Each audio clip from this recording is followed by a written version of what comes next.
मैं हूं कैलाश पहाड़िया से आचार्य भूगोल राजकीय महाविद्यालय टॉप। दोस्तों, आज का जो टॉपिक है वो भौतिक भूगोल का बहुत महत्वपूर्ण टॉपिक है। वह है पृथ्वी की आंतरिक संरचना। कि पृथ्वी की आंतरिक संरचना का मतलब है पृथ्वी के अंदर किस प्रकार की संरचना है, किस प्रकार का स्ट्रक्चर है और किस प्रकार का बना हुआ है। इसको कहते हैं पृथ्वी की आंतरिक संरचना, स्ट्रक्चर ऑफ द अर्थ। दोस्तों, पृथ्वी की आंतरिक संरचना के बारे में प्रत्यक्ष और अप्रत्यक्ष दो स्रोत है जिसके आधार पर यह बताया जा सकता है कि ठोस है या ढर्ग है या किस प्रकार की आंतरिक संरचना है। उसके दो स्रोत है, प्रत्यक्ष स्रोत और अप्रत्यक्ष स्रोत। जो प्रत्यक्ष स्रोत है वह है धरातलीय चट्टान के आधार पर बताया जाता है कि जो धरातलीय चट्टान है उसके आधार पर यह बताया गया है ज्वालामुखी की एक ठोस है या उसकी घनत्व किस प्रकार का है, या ज्वालामुखी के उद्गम के आधार पर या उसकी उत्पत्ति के आधार पर इसको बताया जाता है। और दूसरा है अप्रत्यक्ष स्रोत। जो अप्रत्यक्ष स्रोत है वह है तापमान, घनत्व और दाब या प्रेशर। उनका है गुरुत्वाकर्षण बल, चुंबकीय क्षेत्र और भूकंप संबंधी क्रिया। जो अप्रत्यक्ष स्रोत है, आज यहाँ अध्ययन करेंगे अपन अप्रत्यक्ष स्रोत के बारे में अध्ययन करेंगे। दोस्तों, पृथ्वी के अंदर जब जाते हैं यानी भूपृष्ठ से अंदर की ओर जाते हैं तो टेम्परेचर में वृद्धि होती है। वो वृद्धि कितनी होती है? वो 32 मीटर पर अंदर जाते हैं तो 1 डिग्री सेल्सियस तापमान में वृद्धि होती है। अर्थात पृथ्वी के अंदर जब जाते हैं तो तापमान में वृद्धि होती है। जब तापमान में वृद्धि होती है तो घनत्व में वृद्धि होती है। जब घनत्व में वृद्धि होती है तो प्रेशर भी बढ़ता है, यानी दाब में भी वृद्धि होती है। अर्थात इन तीनों चीजों का आपको ध्यान रखना पड़ेगा कि पृथ्वी के धरातल से अंदर जाएंगे तो तापमान में वृद्धि होती है, घनत्व में वृद्धि होती है और दाब में वृद्धि होती है। यानी विद्वान ने पाया गया कि पृथ्वी की सतह पर बाहरी सतह से आंतरिक सतह की ओर जाने पर घनत्व में वृद्धि होती है। जो मैंने बताया आपको, पृथ्वी के अंदर जाने पर डेंसिटी और प्रेशर दोनों बढ़ता है। इसका आधार, इसका मतलब ये हुआ है पृथ्वी का आंतरिक भाग धातु से बना हुआ है। जो टेम्परेचर बढ़ा, घनत्व बढ़ा और दाब बढ़ा, तो इस आधार पर कह सकते हैं कि पृथ्वी का जो आंतरिक भाग है वो धातु से बना हुआ है। इसके बारे में सर्वप्रथम ऑस्ट्रेलिया के जो भूवैज्ञानिक सवेज के द्वारा पृथ्वी की आंतरिक संरचना का वर्णन किया गया। उन्होंने बताया कि पृथ्वी के जो आंतरिक संरचना है वो 3 भागों में बांटा गया उनके द्वारा। भूपट्टी, जो क्रस्ट कहते हैं, मेंटल और कोर, ये तीन प्रकार से उन्होंने बांटा गया कि पृथ्वी की आंतरिक संरचना घनत्व और तापमान के आधार पर, टेम्परेचर के आधार पर उसको 3 भागों में बांटा गया है जो आप देख रहे हैं। पहला है क्रस्ट या भूपट्टी, जो पृथ्वी का ऊपरी भाग को क्रस्ट कहते हैं। ये पृथ्वी का ऊपरी भाग होता है जो महाद्वीपों में इसकी जो गहराई है वह 30 किलोमीटर है और महासागरों में 5 किलोमीटर है। अलग अलग है महाद्वीप और महासागरों में इसकी गहराई, जो भूपट्टी की गहराई है वो अलग अलग है। ये भारी चट्टानों से निर्मित है। जो महाद्वीप है वो भारी चट्टानों से निर्मित है और उसका जो घनत्व है महाद्वीपों में उसमें 3 है और महासागरों में है वो 7 से निर्मित है और उनका घनत्व कम है 2.7। जो आप डायग्राम देख रहे हैं ऊपरी पार्ट को, इसका विस्तार थोड़ा देख लीजिए।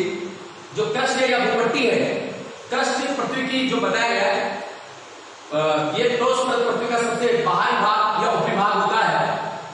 क्रस्ट की मोटाई महासागर और महाद्वीपों में अलग अलग होती है। महासागरों में कम अभी बताया और महाद्वीपों में ज्यादा होती है। क्रस्ट का निर्माण सिलिका एल्यूमिनियम से बना हुआ है, इसलिए इसको सियाल भी कहते हैं। सियाल कहते हैं। यहाँ सिलिका और एल्यूमिनियम है, इसलिए इसको सियाल भी कहा जाता है। इस परत को लिथोस्फीयर के नाम से भी जाना जाता है। इसका जो घनत्व है जो बताया गया 2.75 से लेकर 2.90 तक है।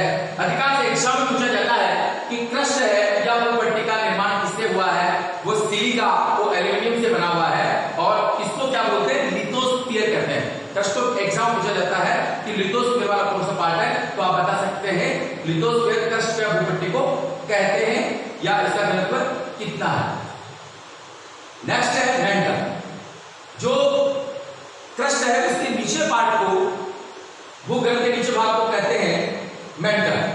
जो इसका ऊपर वाला पार्ट है और जो नीचे वाला पार्ट है वो मुख्य रूप से मैग्मा का स्रोत है।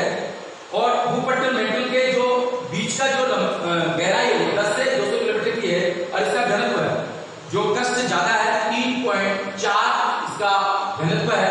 और ये जो बना हुआ है ये क्रस्ट के नीचे वाला पार्ट को मेंटल कहते हैं जो सिलिका और मैग्नीशियम से बना हुआ है, इसलिए इसको सीमा कहते हैं। क्या बोलते हैं अधिकांश सीमा कौन सा पार्ट है, मेंटल वाला पार्ट को सीमा कहते हैं और भूपट्टी को सियाल कहते हैं।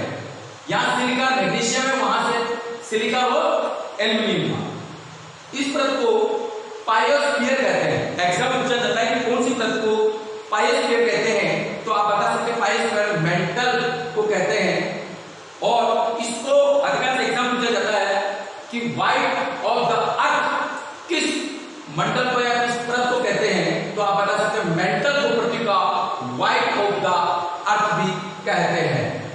जो तीसरा है श्रेष्ठ मोटे के अनुसार वह है कोण, जो भूकंपी तरंगे के गति के द्वारा उसको पूजा गया है और वह उसका जो गहराई है उसका घनत्व सबसे अधिक है।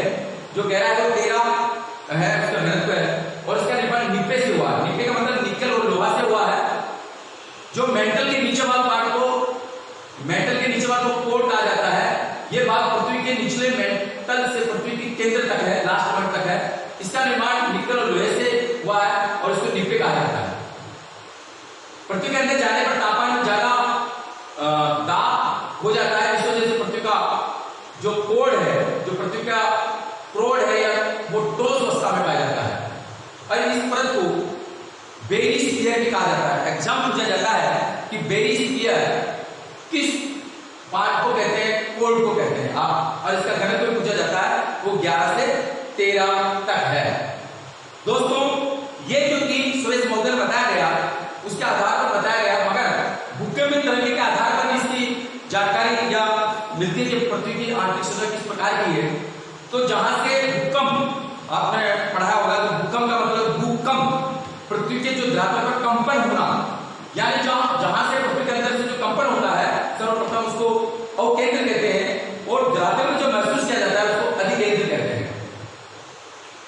और ये इसको मुख्य रूप से 2 तरंगे या 3 तरंगे के आधार पर बांटा गया है। जो भूगर्भ में जो तरंगे चलते हैं वो P और S चलती है और जो ऊपरी तरंगे चलती है उसको धरातलीय तरंगे कहते हैं। जो P तरंगे की विशेषता होती है दोस्तों वह तीव्र गति की होती है और ठोस, द्रव, गैस तीनों अवस्था में P तरंगे चलती है। यानी जब P तरंगे चल रही है वहां पर ठोस भी है, गैस भी है और द्रव भी है। और जो S तरंगे हैं वह तरंगे केवल ठोस में ही चलती है, गतिशील है। तो तरंगे का भूकंप की तरंगे के आधार पर भी पृथ्वी आंतरिक संरचना के बारे में बताया जा सकता है। और जो तीसरे धरातल तरंगे वो धरातल पर चलती है और साथ में विनाशकारी होती है, जैसे डायग्राम में देख रहे हैं वो अभिकेंद्र है, वो अधिकेंद्र, ऊपर वाला अधिकेंद्र है। इस आधार पर भी एक डायग्राम देख लीजिए। जो भूकंप का अधिकेंद्र है, जो आपकी जो इस डायग्राम देखिए एस तरंगे हैं और जो पी तरंगे हैं, ये पी तरंगे आपने अभी मैंने बताया कि ठोस, द्रव, गैस तीनों में चलती है, जबकि एस तरंगे केवल ठोस में चलती है। तो इस प्रकार ठोस में चलती है तो यहाँ पर द्रव्य नहीं है। ये पृथ्वी की आंतरिक संरचना के बारे में इस प्रकार जानकारी प्राप्त कर सकते हैं। दोस्तों ये पृथ्वी की आंतरिक संरचना प्रत्यक्ष अप्रत्यक्ष के आधार पर मैंने बताया है और इसमें किसी प्रकार को क्वेश्चन हो, डाउट हो आप पूछ सकते हैं। Thank you. किसी को डाउट है तो आप क्वेश्चन पूछ सकते हैं, बहुत महत्वपूर्ण टॉपिक का है। धन्यवाद, थैंक यू।